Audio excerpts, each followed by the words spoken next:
The broadcast is now starting. All attendees are in listen-only mode. Welcome to this morning's role play session with your host, James McDonald.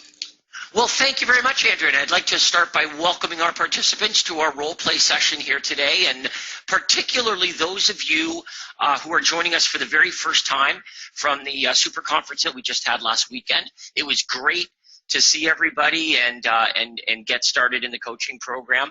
Now, Craig and I are excited for today's webinar because what you're going to discover, as many of you already have, is that lead conversion over the phone is the part of the system that, although it requires the highest degree of skill, it's also what makes you the most money. And I know that might sound kind of odd, but it really is true. In other words, the better you are on the phone, the less leads you need to generate, which means you get more out of fewer leads if you're good on the phone. If you aren't good on the phone, you need hundreds and hundreds of leads to get anywhere. And the problem is generating hundreds and hundreds of leads is expensive. Generating fewer leads is a lot less expensive. Not only that, but being good on the phone and being able to do more with fewer leads means it's less time consuming. To follow up with 100 prospects to book one appointment is extremely time consuming. To follow up with 5 prospects to book one appointment takes a lot less time. So there's the opportunity to really make a lot of money with the system falls into how good you are on the phone converting the leads that you've generated. And that's why every Thursday for almost 2 decades now, every single Thursday, we've been doing this role play session with our coaching members. I always think of it as the equivalent of a professional golfer practicing, 3-foot putts. They never stop. It's not like they say, oh, I've got this down. They're always going to continue forever to practice and refine what they do every day over and over and over and over again, so that they can only get better at what they do over and over and over again. And that is the universal callback script. So I'm super excited for those of you that are on here for the very first time. We're going to do some role playing with you. For those of you that are on the role play session here that have already progressed with it, this is going to be review, but it's good for you. It's always good for you to get an overview of how the universal script works. The better you understand how it works, the better you'll be at using the script, the more natural the script will sound, and the more likely it is that you'll get to that mastery level. And I define that mastery level of the point where you are having a conversation with your prospect and you can barely recognize the fact that you're actually following a very systemized script because it's just such natural, it's very conversational. It just flows out of you completely naturally. That is when you've reached mastery level with the universal callback script. And so what we're going to do here this morning is we're going to break down the script. I just really want everyone to understand how it works so that you're comfortable with it. We want to get rid of any phone fear that anybody has. Remember this, when you're picking up the phone and calling a prospect, the only reason you're doing that is because they contacted you first. You're never, ever going to make a cold call. You're never going to call someone who didn't ask you for information first. Somebody who called into your hotline and hung up, you're never going to call them, never. Someone who went onto your webpage and didn't leave any contact information, you're never, ever going to call them ever. They're not a prospect. You are only going to follow up with those prospects who have, number one, asked you for real estate information, and number two, voluntarily given up their contact information. And if they didn't do those two things, you will never, ever call them. You're only following up with real prospects. A real prospect asked for real estate information and gave up their anonymity in order to get it. That way, your mindset when you're calling these prospects back is that I'm only calling back prospects who are very, very motivated. And I know they're very motivated because of what they did. And over time, this begins to really change your mindset. You realize that when you're making cold calls and you're calling, just human beings who have done nothing to indicate a motivation to buy or sell real estate, you're not greeted with any kind of appreciation at all. However, when you're calling back prospects who have asked you for information, given up their contact details, and you've provided them with that very information that they asked for, you're going to be greeted with appreciation.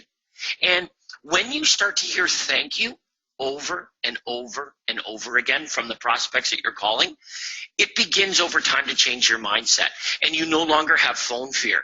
As a matter of fact, sitting down and making 10, 15, 20 follow-up calls with prospects isn't a dreaded task, because you actually get somewhere. Why do you get somewhere?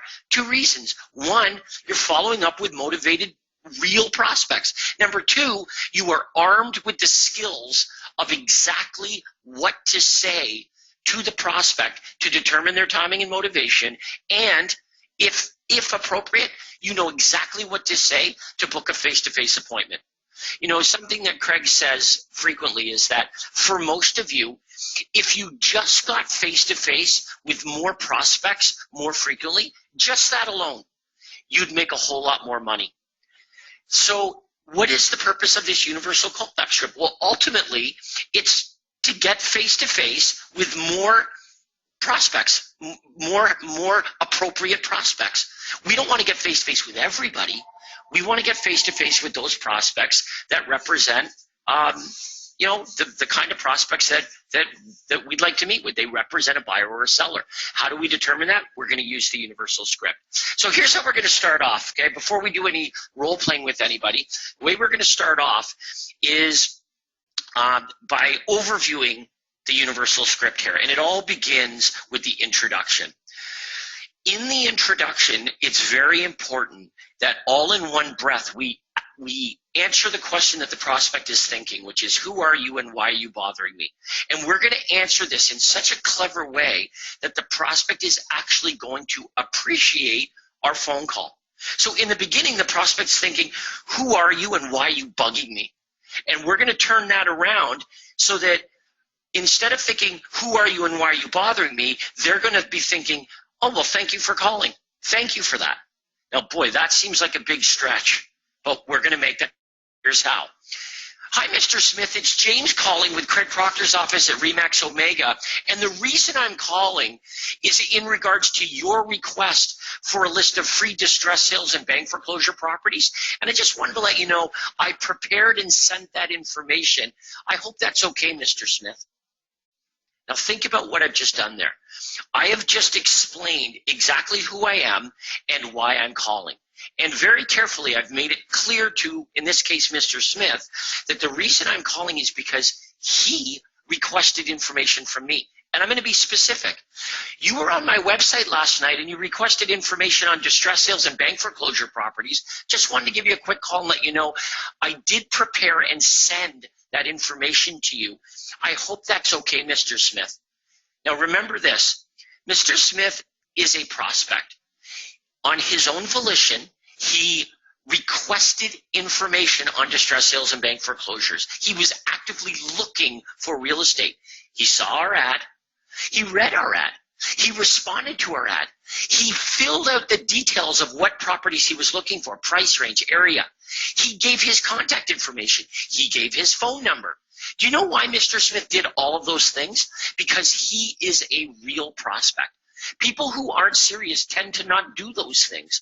So when I say to Mr. Smith, just wanted to give you a quick courtesy call and let you know I sent the distress sales that you asked for on my website, I hope that's okay. Overwhelmingly, if you do this properly, the response that you are going to hear is one of gratitude. Thank you. That's great. Appreciate it. I want you to notice this as well. It kind of sounds like the call is over. And that was done purposefully. Okay, in other words, if the prospect feels like the reason you're calling is to simply acknowledge their request for the information and to confirm that you've sent it or that they received it or what have you, sounds like the call's over. So the prospect says, hey, great, thanks for the call. Yep, I did get that, thank you. What that allows us to do now is ask some probing questions. But I have to tell you, if you're looking at this introduction thinking it doesn't matter, You're making a big mistake. Here's the litmus test. When you call your prospects back, if they're not saying thank you or something in the realm of appreciation, then you're not following the introduction. You're not.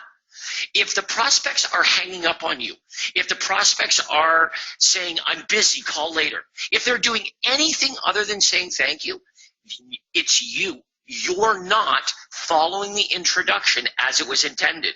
Here's what you might be doing. Oh, hi, Mr. Smith. It's James calling with Craig Proctor's office at Remax Omega. How are you folks doing today?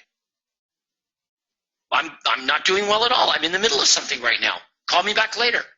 That's not the script. Nowhere in the script does it say, how are you today? Nowhere in the script does it say, are you having a good day? It wasn't an oversight. It's not that Craig thought, well, I would like to exchange courtesies with them, but I'm not going to do that just on a whim. It was done very strategically. If the prospect doesn't know that you're not a telemarketer, they're going to assume that you are one. And the only way that we can differentiate ourselves from a telemarketer is by immediately explaining the reason I'm calling is because you requested information in regards to an over-the-net home evaluation on my website, and I'm letting you know that I prepared and sent that information. I hope that's okay, Mr. or Mrs. Smith. If you do not do that, you will not elicit a reaction of appreciation, and the whole thing goes downhill.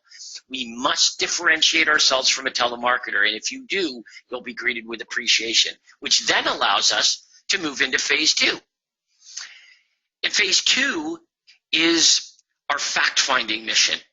What Craig did here is he designed questions that determine the timing and motivation of our prospect. But I want you to notice something about these questions. They were designed in a way that allows the prospect to answer and elaborate without feeling threatened. In other words, you got to think of language and how over the phone, the words that we use paint a picture. And we don't have body language, we don't have anything else other than the words that come out of our mouth over the phone. And if we paint a threatening picture, it's very easy for the prospect over the phone to pull back. And so what Craig discovered is this. When you ask a question hypothetically, it allows the prospect to answer the question much more easily because they don't feel threatened. In other words, when I say, hey, Mr. Smith, if you were to make a move, would you be staying here locally or moving out of the area? That's a very different question than, hey, Mr. Smith, where are you moving? Hey, Mr. Smith, where are you moving infers that I think he's planning on moving. I'm a salesperson telling the prospect, hey, you're moving. I know you're moving. When are you moving? That's very threatening to the prospect. So the prospect says, no thanks, just thinking about it. They don't tell me the truth because they feel threatened. The salesperson is going to pressure them into doing something that they're not ready to do or don't want to do. So the prospect automatically pulls back. But when you word it hypothetically and say, hey, Mr. Smith, if you were to make a move, when do you think that might be? Mr. Smith, if you were to make a move, would you be staying here locally or might you be moving out of the area? It's the same question, but because of Craig's understanding of language, what it does is it paints a picture that is far threatening. And if the prospect doesn't feel threatened, guess what they're far more likely to do? Elaborate on their moving plans. And that's all we want to do. We want to determine how good the prospect is. So in asking these questions, that's what we get to the bottom of. Are you folks thinking about making a move in the next 3 to 6 months? If you were to make a move, would you stay here locally or move out of the area? Do you rent or do you currently own the home you live in right now? Do you have a realtor to help you when the time is right? All of these questions, although they're not intrusive, they help us determine how serious the prospect is and what their timing looks like. And if their timing is appropriate, we will book an appointment with that prospect. Now, it's important that we book the right appointment with that prospect. If they're a buyer prospect, that doesn't mean that they don't have a home to sell. If they're a seller prospect, it doesn't mean that they might not want to find something to live in, right? So we've got to be very careful and open to letting the prospect determine the best way to convert the lead.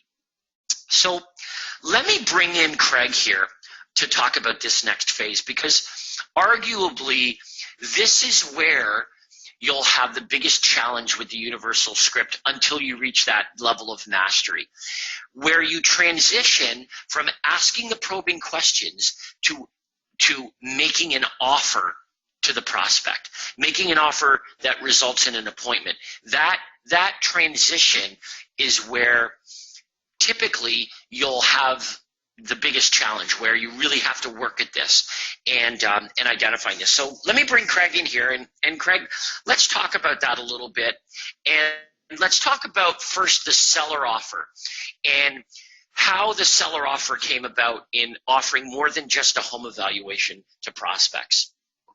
Well, first of all, good morning, James, and good morning to everyone else. Good morning, good morning. Okay, well, I want to back up the bus a little bit before we go into the seller offer. Understand that the questions that we're asking, and Andrea, maybe you can highlight those probing questions. The probing questions are designed, as it says there, to determine the motivation and the timing of the prospect. Now, we have a buyer side of the script and a seller side of the script, and James has talked about the intro. So if a prospect responds to one of your seller campaigns, obviously you go down the right-hand side of the script. You go down the seller follow-up. If it's a prospect that responds to a buyer campaign, maybe they want a list of distressed sales, for example, you're obviously going to go down the left side. Okay, so you'll see that the script has a left side and a right side, one for buyer prospects or one for seller prospects. Now, James has done a really good job talking about the introduction, so I'm not going to repeat that. Once we get into these probing questions, the probing questions are all about you basically interviewing the prospect, and you want to interview the prospect by asking these probing questions and carefully listen to how they answer the questions. So that makes sense, right? The reason we're asking the questions is because we want to listen to the answers. Now, you're going to learn by how the prospect answers the questions whether the prospects fit into one of three categories. Okay, so there's three different slots, we'll say, or three different boxes that you're going to slot the prospects into based on how they answer those probing questions. Okay, those 6 questions. They may answer the questions in such a way that you determine that the prospect is really motivated to buy or sell. I mean, they're ready, they're motivated, and they want to buy a home right away, or they want to list a house right away. And of course, what we want to do in that situation? We would want to make an offer to try to get in front of them, to get together with a prospect that is ready to act right now. Now, you'll notice we're asking a very important question in that situation where you've determined, hey, this is someone that wants to absolutely buy or sell. If you take a look on the right-hand side of the script at question 5, if Andrea can highlight that. Question 5, we're asking, would you prefer to buy before selling your home? Okay, this is a very important question because we want to know the answer to that. Just because the prospect responded to a seller campaign doesn't necessarily mean that they're a sell first prospect. Everybody understands that, right? Yep. So if I asked James, if you were my prospect, James, I said, no, James, basically, do you prefer to buy your home before putting your home up for sale? Or would you prefer to get the for sale sign up on your house before you even look around? How James answers that question is going to dictate which offer I'm going to make below. And Andrea, if you could highlight the 2 offers below, James is going to answer that question, and he's going to tell me whether he's a sell first guy or a buy first guy. So James could say, well, actually, I would like to look around at houses before I even consider putting my home on the market. Yep. Well, if James answered that way, well, I'm not going to be going into the right-hand corner and making the sell first offer. However, many of you make that mistake. And you may articulate a very good sell first offer. You could communicate a really awesome offer, but let's agree, if that's not where the prospect's head's at, your offer is going to fall on deaf ears. You might want to write this down. Even the world's greatest offer will fall on deaf ears if that's not where the prospect's head's at. I just made that up, but it's true, right? It's a good one to write down because, and that's a mistake I made earlier in my career, is I would just assume that because the prospect responded to, let's say, the online home evaluation or the area home sales report, okay, they responded to a seller campaign, therefore I should just try to get in the door to, give my listing presentation. But if that's not where the prospect's head's at, if they would rather look around at houses before they even consider putting their home on the market, if they tell me that, why do they tell me? Because I asked the question, are you a buy first guy or a sell first guy? If James says he'd rather look around at homes before he even considers putting his home on the market, I'm going to make the buy first offer. If James said, well, I wouldn't even dream of looking around and getting excited about other homes before I list my home for sale, well, knowing that information, I'm going to make the sell first offer. Now, what's the other offers that we could make? Okay, so we're going to make an offer to meet with the buyer or seller if they're ready to act. Well, the opposite of ready to act would be they don't represent a prospect at all. You ask these probing questions, and the prospect is not that motivated at all, or their timing is way off. They might say, well, I'm not going to list my home for 3 years. I'm not going to make a move for 3 years. You're probably not going to follow up with somebody like that. Okay, or how about this? They're rude to you. Their best friend or a relative is a real estate agent. So you've got my permission to not follow up with those people. What did I say at the super conference? I said, far too many of you spend far too much time with buyers and sellers that you should just blow off right from the get-go. And I also said my goal for all of you is I want you to generate so many leads, you don't have to worry about prospects like that. So those prospects, we're just going to delete. We're not going to worry about following up with them. Okay, so that leaves us with one more category. So I want everyone to think about this. We've got clients that answer the probing questions in such a way we're led to believe that they're ready to act now, and we're going to make a buy offer or a sell offer.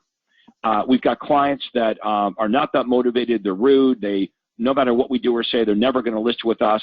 They represent no business at all.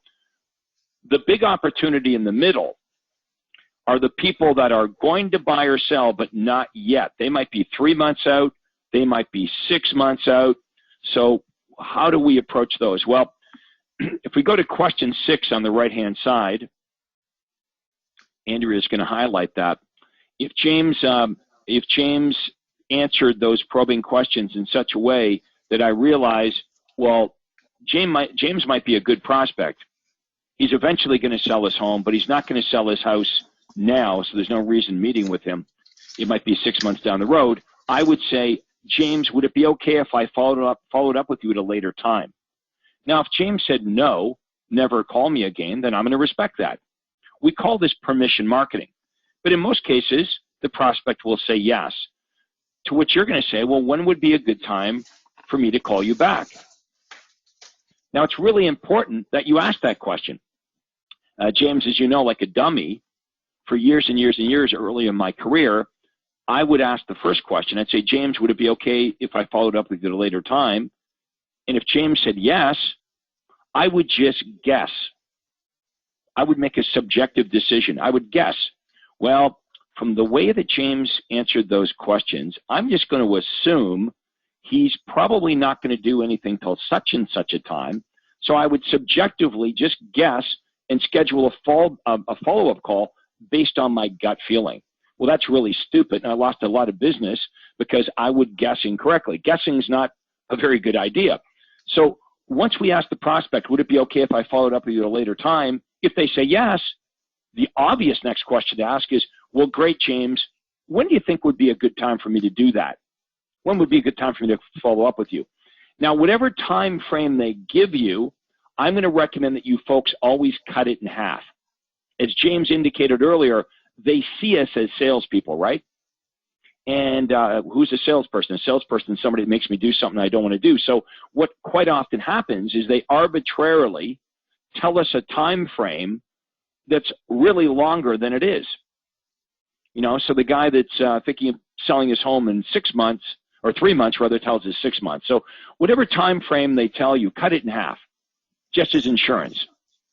You know, I've lost a lot of money in this business by calling back prospects a little bit too late.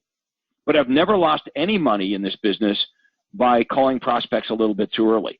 So we want to err on the side of caution. Now, I want everyone to think about this. In all the years that you've been in real estate, of 100% of all the prospects that you've ever talked to, as long as you've been doing this, which category do most of the prospects fit in? They fit in the middle category. They're not ready to buy or sell today. They're not, you know, people that have a real estate agent or are never going to work with us, not using this system anyway. You're going to find that the majority of prospects you speak to are good prospects in the fact that they're going to buy or sell, but they're just not ready yet. And this is the Achilles heel that most agents have is, well, most agents don't have an automatic lead generation system like this, but even fewer realtors have an effective follow-up system.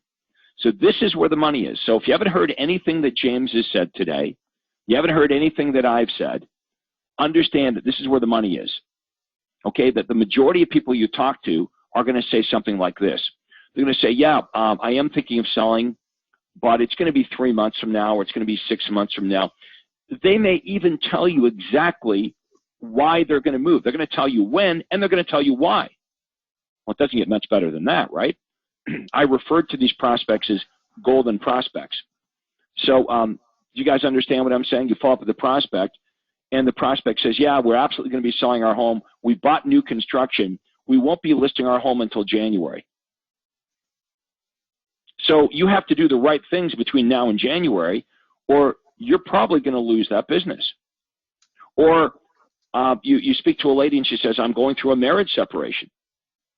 Like, there's no doubt that we're selling the house. We are.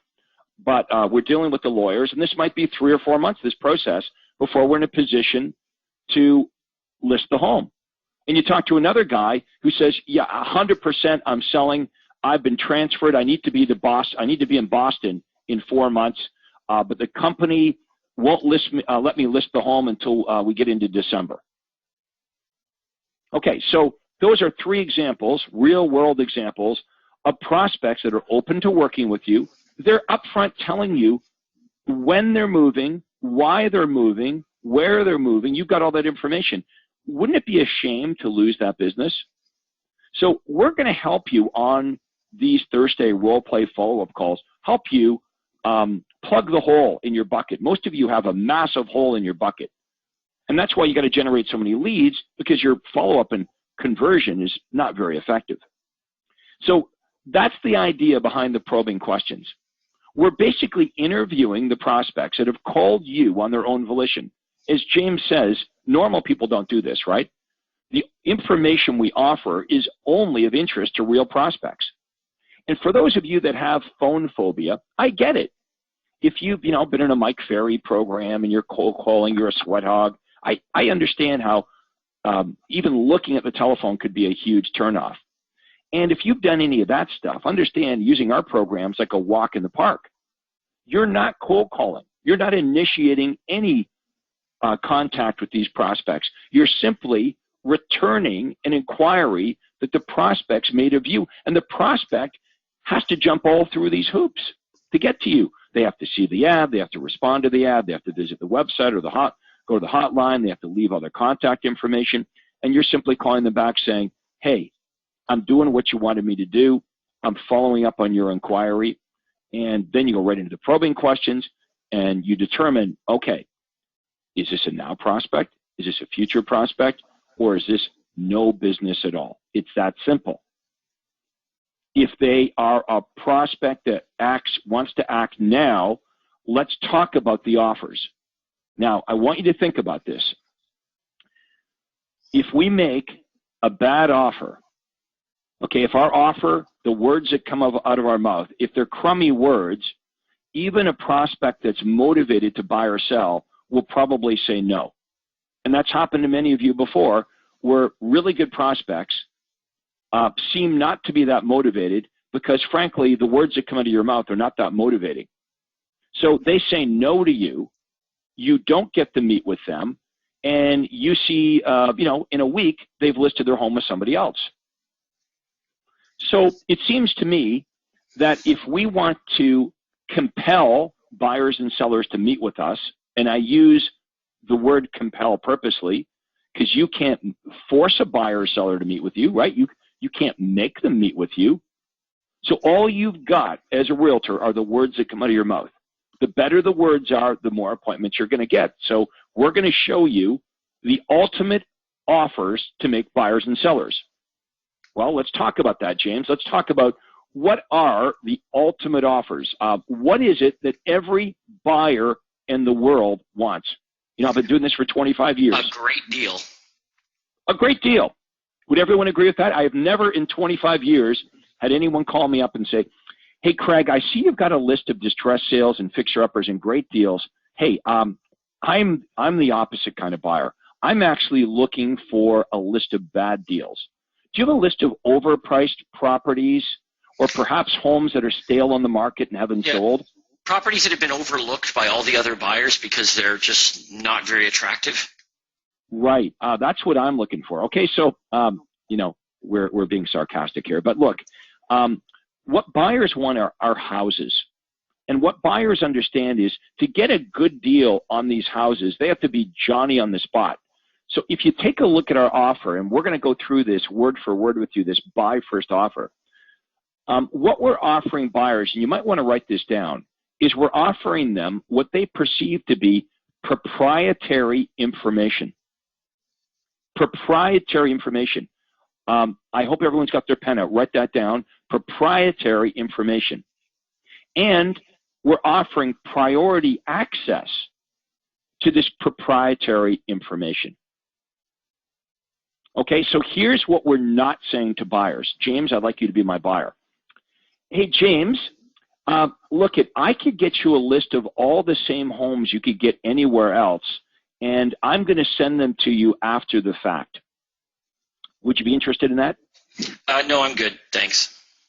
Okay. So, by the way, that's what the buyers think of real estate agents, right? You know that, right? They think that the same information they can get from you, they can just get online themselves. Why do I need a real estate agent? I can just go online.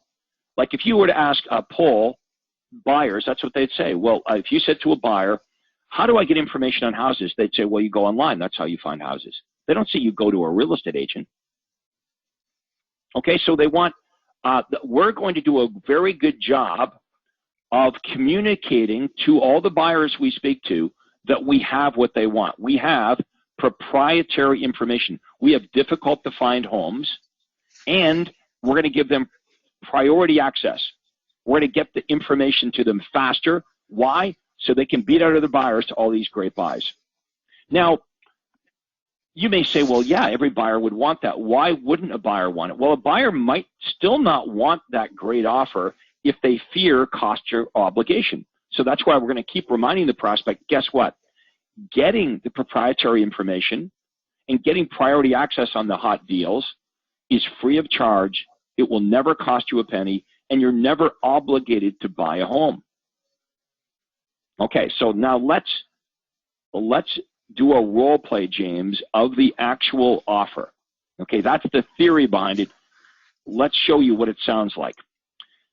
So James, in this example, he's responded to a buyer campaign. I've done the introduction. I've asked the probing questions, and I determined, hey, you know what?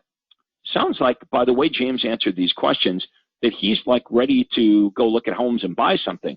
So James is somebody I'd like to meet with. So I would say, James, would you like me to email you daily updates of all the homes that match your home buying criteria from all the real estate companies? Okay, my list includes bank foreclosures, company-owned properties, and other distress sales. It's a free service, and of course, you're never obligated to buy a home. Do you think that would interest you? Sure, but is that any different from what I'm getting from another agent?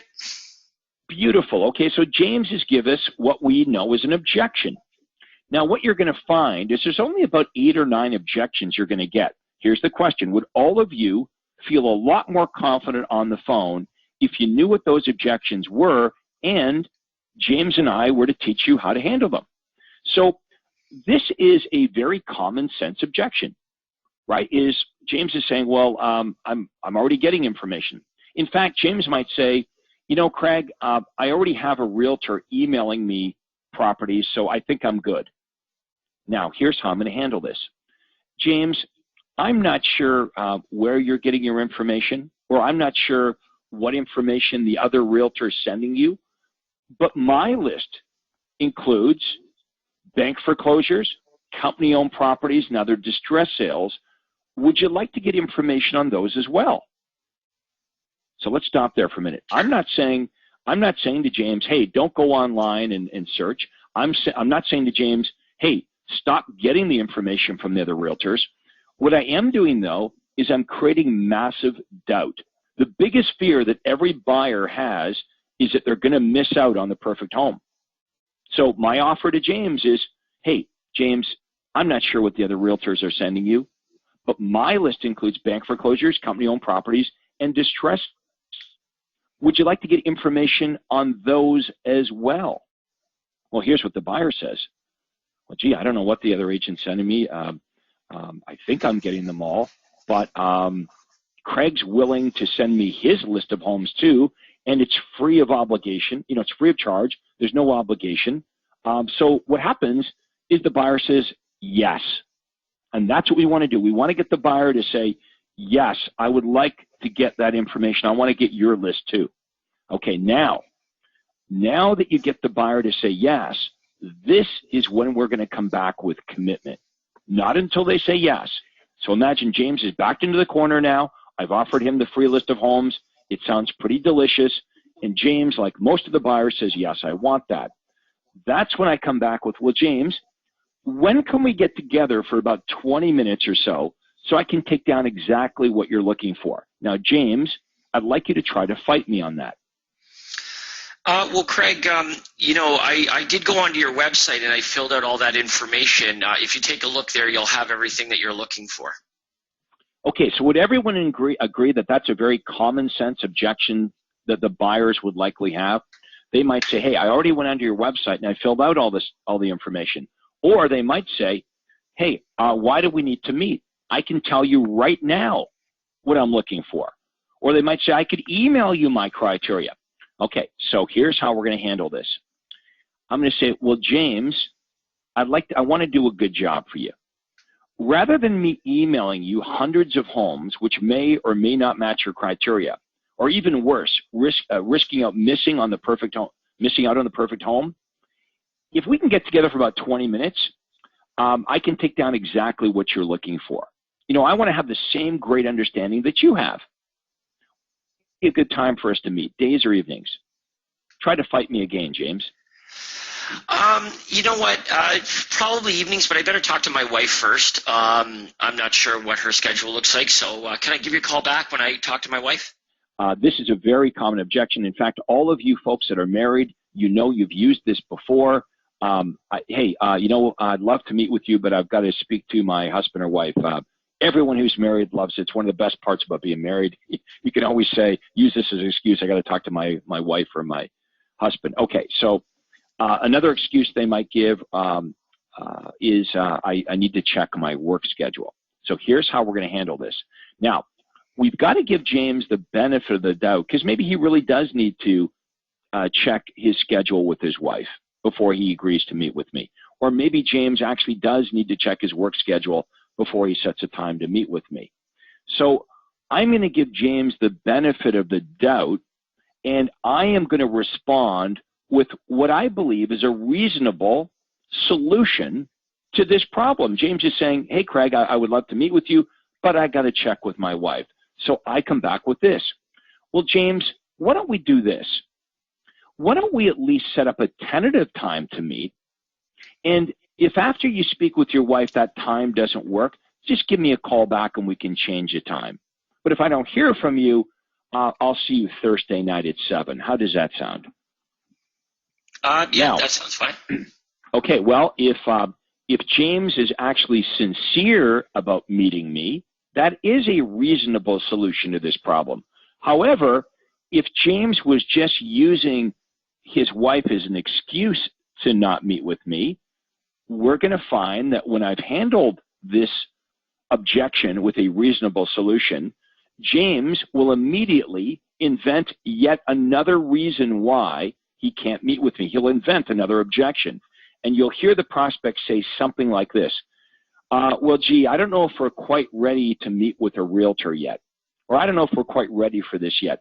How about I got your contact information, Craig. How about I call you back when we're ready? That's a bad sign. Okay? Is the prospect's going to keep inventing objections because they're really not sincere about meeting with us at all.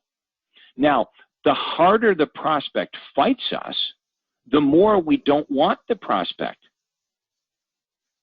Okay, what did I say all the way through the conference on the weekend? I said, we want to generate slightly more buyers and sellers than we could possibly handle. And if that was true for you, if you had more buyers and sellers that you could handle, who would you choose to work with? Well, you would choose to work with the most motivated, the most sincere, the most ready-to-act buyers and sellers, prospects that will do things your way, and you would reject the prospects that fight you. The more they resist, the more you don't want them. So when they really fight you, or they're rude to you, or they're simply not motivated, or their timing's way off in the future, the answer is thanks and have a nice day. Now, James and I want you to convert as many as possible. So we're going to work with you on that offer to make you really, really good at the offer. So buyers and sellers want to meet with you. You don't have to be an arm twister. They're actually compelled by the words that come out of your mouth to want to meet with you. They don't see you as a commodity. They don't see you as just offering what they can get on their own from the internet or what they can just get from any real estate agent. Now, let's go back to the seller offer. Let's say when I asked James that important question, in the probing questions, we asked that important question, James, would you prefer to buy first or sell first? Let's say in this example, James says, well, I would want to sell first. I wouldn't even dream of running around looking at homes and before I got my home sold. I want to sell my home first. Well, we're not going to talk about looking around at properties or emailing James properties. No way. In this example, we're going to go straight to the sell first offer, and Andrea is going to highlight that now. Now, we can't have a lame offer. If your offer to sellers is, hey, would you like to get an evaluation of what your home would sell for? That's a very weak offer. And don't be surprised when most sellers say, hey, thanks, but no thanks. I already know what my house is worth. And it is true today that many of the sellers know more about what's going on in their neighborhood than we do. So if that's your big offer here in 2015 to sellers, hey, we can give you a computerized analysis or a free market evaluation, that's a pretty weak offer. What you're going to find when you've got a weak offer is that offer is rejected. Okay? It doesn't compel sellers to want to meet with you at all. So what we need to do is we need to have an offer that's wider than that. We need to offer a seller so many things that they see value in meeting with us. So this is what the offer looks like. I'd say, James, would you like a free evaluation to determine what your home would sell for all in one breath? Also, I can give you tips on what to do, what not to do to sell your home for sale for the most amount of money. And we can go over all the various closing costs you'll incur so you'll know exactly what you're going to have left in your pocket after all expenses. It's a free of charge and obligates you to nothing. Would that sound helpful? You know, when would be a good time to meet, days or evenings? So let's have a look at all the things we're offering the seller. We're offering them an accurate assessment of what their home is worth. We're offering to give them information on what to do and what not to do to sell their home for the most amount of money. And what I love about that one, folks, is it does require an in-home visit. It's pretty difficult to give someone advice on what to do and what not to do to prepare their home for sale if you don't look at their house, right? So this is going to help you get in front of them at their kitchen table. Also, they're always asking us about our fees and the net sheet, so we're going to go through that. Most of you do that now. You might even want to throw in this. If they're buying and selling, you might even want to say, and we can also talk about timing and when's a good time to do this, and answer any other questions that you have. So let me do the offer right from the top. I'm going to ad-lib it a bit, but this is what it should sound like. James, would you like a free evaluation to determine what your home would sell for? Also, I can give you some tips on what to do and what not to do to sell your home for money. We could go over all the various closing costs you're going to incur, so you're going to know exactly what you're going to net in your pocket after all the expenses. We could talk about timing and when's a good time for you to do this, and answer any of the questions that you have. It's meeting with me is free of charge, and you're never obligated to do anything. Does that sound like it might be helpful? Great. When's a good time to meet, days or evenings? Yeah, evenings is good. Right. Okay. So I think what we ought to do now is take some questions. And Anna Shaw's asking this. Hey, I'm having a real hard time getting in touch with prospects. Sometimes I have to call them several times. Sometimes I call them several times in a row. However, I find that sometimes they get annoyed when I do this. What do you suggest I do? I don't want to annoy a potential prospect. Okay, so we haven't made a big deal about this yet, and we need to make a big deal. James, explain why it's important that we just don't call the prospect and leave them a voicemail message. Hi, this is Craig Proctor with ABC Realty. I received your request for whatever, and please give me a call back. Why doesn't that work? Yeah, and this is the bottom line is that doesn't work. It doesn't cause the prospect to call you back. So if the question is, should I leave a voicemail? The answer is no. And well, why? Because it doesn't work. It doesn't cause the prospect to call you back. So therefore, the only alternative is that we need to do everything we can to get the prospect to answer the phone. Now, will every prospect answer the phone? Certainly not. However, if you do this properly, 75%, 80% of them you will reach. I'm not saying necessarily on the very first attempt, but you will reach them. If you leave a message, you will reduce the chances of the prospect answering the phone because now they know that it's a real estate salesperson calling them. And people don't want to talk to salespeople. Let's look at what actually happens. Let's say that somebody was to call your cell phone right now. What's the first thing you would look at? Who's calling? The caller ID. Yeah, look at who's calling. Okay, now. And even more so with my home phone. Right, so if I got to tell you, 8 out of 10 calls that come to my home phone are not for me.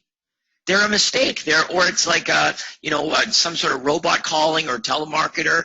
It's not a personal call to me 8 out of 10 times. So we're going to leave it, Craig. There's something that you say, I'm not sure you said it to our new group, and that is when voicemail was invented, it was really helpful because now we would never miss a call. Now we have voicemail so that we never have to take a call. So we're well aware of the reality of this. In the 1970s, people had answering machines. Why? Because they didn't want to miss a call. Here in 2018, people have caller ID because they don't want to take a call. They want it to go to voicemail. So if you're calling from your RE/MAX office, your Century 21 office, your Prudential office, your Keller Williams office, and on the prospect's caller ID, it says RE/MAX, Century 21, Prudential, Keller Williams, they're probably not going to answer the phone. So it's important that you make these calls. I would recommend you make them from your home office or a phone inside your real estate office. It's not going to say, yes, your cell phone.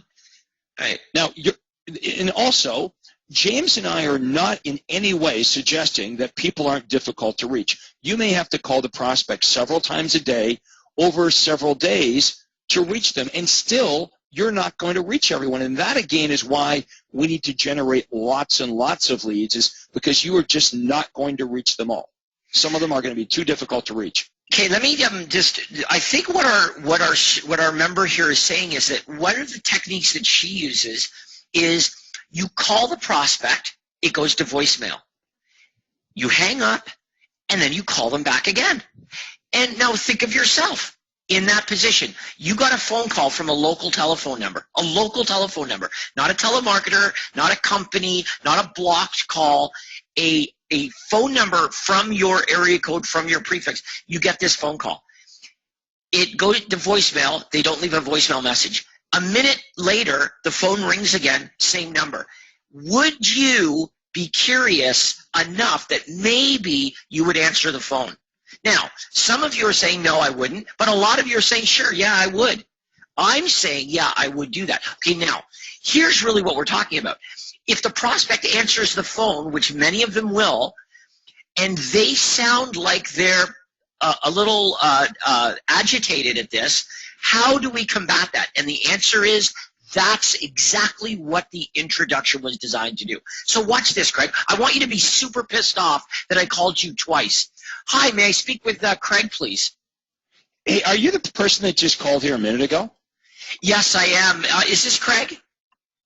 Yes. Why do you keep calling?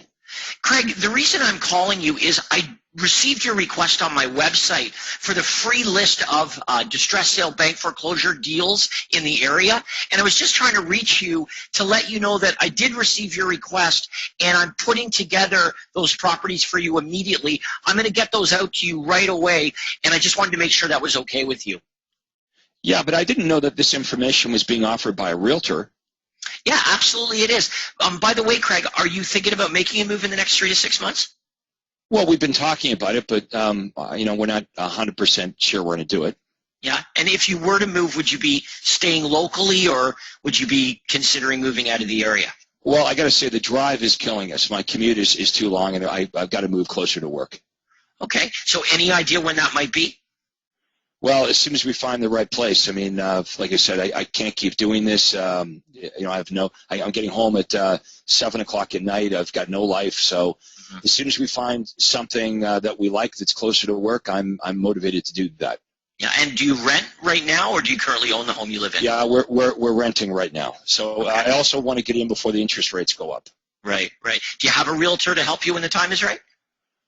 My wife, she works with this lady whose husband's a realtor, and he's been sending us a bunch of houses that are in the area closer to work.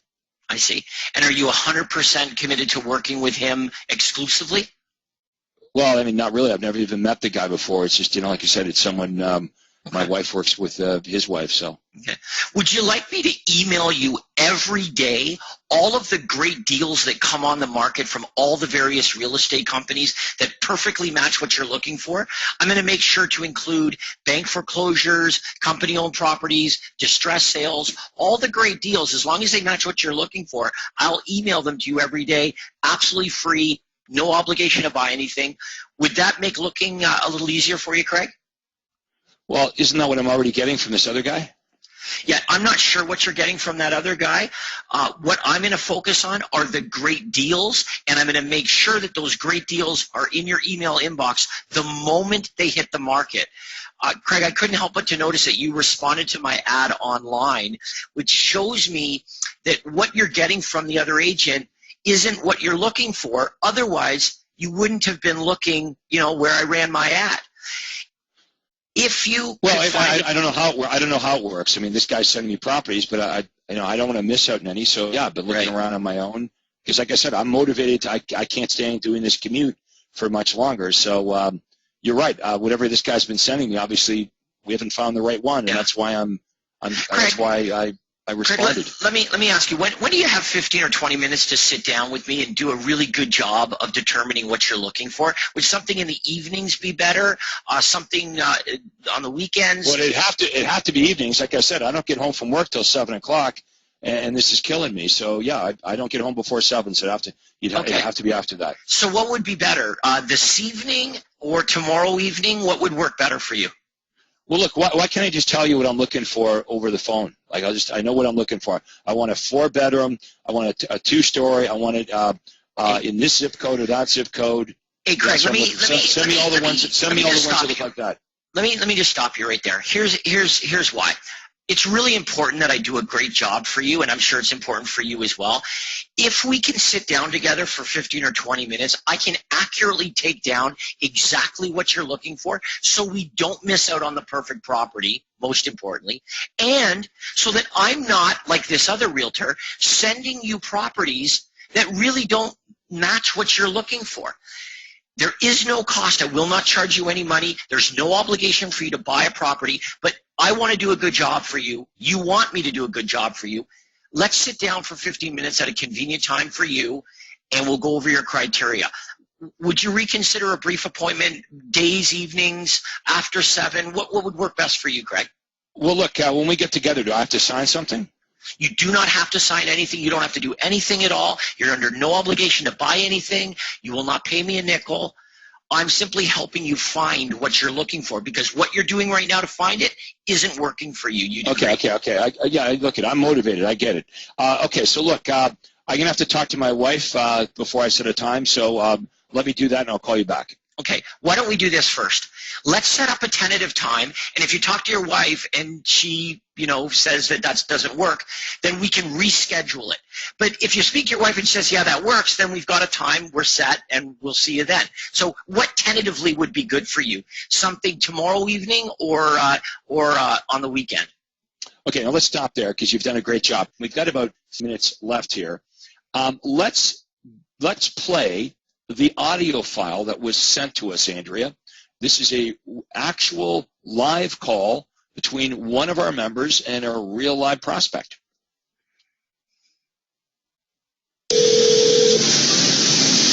Hello? Hi, is this Penny? Yes, it is. Hi, Penny. It's Colleen Bush phoning from REMAX, and just following up on your request for the Hamilton distress sales, just letting you know we're working on that, and we'll be sending that out in an email for you later today, okay? Okay, great. Thank you. You're welcome. And Penny, are you planning on making a move in the next 3 to 6 months? Well, we're hoping to look for something and see, because I'm anxious to get my parents moved up here from Timmins. Oh, wow. Okay. And are you currently renting or owning right now? We're renting. Okay. All right. And so do you want to specifically stay in the same area, just the Hamilton area, or are you open to other areas? No, we prefer to stay in Hamilton, preferably up on the mountain. Okay. All right. Good. And if you were to move, like, do you have a time frame as far as, is it the ASAP, basically? Oh, it's not ASAP. Preferably before the spring. Okay. All right. And, just to let you know, I guess we can certainly help you, but do you have anybody at this time helping you to find a place? No, we don't. Okay. So just to let you know, we'll be sending out a list of everything that's available. We'll tailor it to the Hamilton Mountain. But so we can do a really good job for you, what we like to do is set it up so you can receive all the emails from all the different real estate companies, including the bank foreclosures, the company-owned properties, the distress sales, and even properties that haven't even reached the market yet. And again, this service is absolutely free. You're never obligated to buy a home. Would that be something you'd be interested in? Definitely. Okay, well, great. And Penny, just so we can totally tailor-make this list for you, when would you and your husband be available for 20 minutes just to take down exactly what you're looking for so that we don't miss out on the perfect home for you? Okay, it's not my husband, it's my son. Okay, sorry about that. That's okay. It's my son and I that are buying together, and I have to work it out with his schedule because he's at work, but I'm not sure what day he's off. Okay, well, just to let you know, we're flexible. We're days, evenings, weekends, whatever works best for you. And, even if you wanted to tentatively put it out there to say, whatever, if Saturday works out in the afternoon, we can pencil it in. And if you need to cancel, no problem. At least it gives you something to work with. Would that work for you, Saturday morning or afternoon? He works Saturday, but if Saturday evening is good, that would be perfect. Okay. All right. And what time Saturday evening works for you? Can we stay around between 6? 6? Okay. All right. Let's say 6 o'clock. And what I'll do, Penny, is I'll send you a confirmation with our phone number or email. And if anything changes, just give us a call. But otherwise, we'll set it up for Saturday at 6. And that way we'll be able to get down, all the things that are important to you and your son and your parents, and that way you will be on autopilot from then on. It will just come automatically to your inbox on a daily basis. So it really gives you great access, priority access to all the brand new homes. So great way to go forward. Okay, so if you have any questions or anything before that, just let us know. And just curious, have you been to the bank at all just to get pre-qualified by any chance? Yes, we're just waiting for the bank to give us that information. And we've talked to them. We have our down payment and everything. So it's just a matter of the bank doing their check or whatever it is. But we didn't seem like we had a problem because we had a substantial down payment. So. Fantastic. Well, I'll tell you, you're well on your way, because most people forget about that first, and that's really a great place to start, is just to get the financing out of the way. And then the fun part is, now kind of tailor making your list to what you'd like, and then going out to look. So we look forward to seeing you on Saturday, and if anything, like I said, changes, just give us a quick shout at the office then, okay? Perfect. Thank you so much. You're welcome, Penny. Have a great day. You too. Okay, bye-bye. And that's how easy it is. Okay, so that was Colleen Bush. Colleen and Craig Bush are actually coaches. They're from Hamilton, Ontario. Been with the program for a number of years. So we've covered enough for today. I apologize we didn't get to all of the questions, but I do realize this. When we get into deeper waters here, the more we get into this, the more questions you're going to have. And the questions, of course, will get better and better and better, and so will our answers get better and better and better the deeper we get into this. Here's what I'm going to recommend in finishing up our role play session. All of you should memorize the script. You're going to start by memorizing it. Now, that's going to sound a little bit goofy to you, because when you're going to be reading the script basically when you talk to prospects. And at first, you're going to think, well, this is awkward because these are not my words, these are Craig's words. But as you memorize it, as you internalize it, think about this. If you're saying the same things over and over again, you're going to become really, really good at the script. And pretty soon, you won't see these as Craig's words anymore. They'll become your words. As you internalize this, this will be your script. Okay? And you won't have to memorize it. In fact, you're going to understand it. You're going to understand the idea behind the script. And if you really understand the script and what we're trying to accomplish, and you really believe in the offers that you're making, so you're speaking with conviction, you've got confidence, you've got conviction, you're not reading, you don't sound like a telemarketer, you're going to book a lot of appointments, and that's going to give you massive confidence. So it all works hand in hand. It all hooks together. So we're going to do our first ad clinic for many of you tomorrow. We're going to take you to the ad generator, and we're going to explain to you how all the marketing works and how everything's organized for you in one place. So we're going to wrap it up for now. I want to thank Andrea and James for doing a great job as always, and we'll see everyone tomorrow morning. We're going to talk about marketing on our marketing ad clinic at 8 a.m. Pacific time, 11 a.m. on the East Coast. So take care, and that concludes today's role play.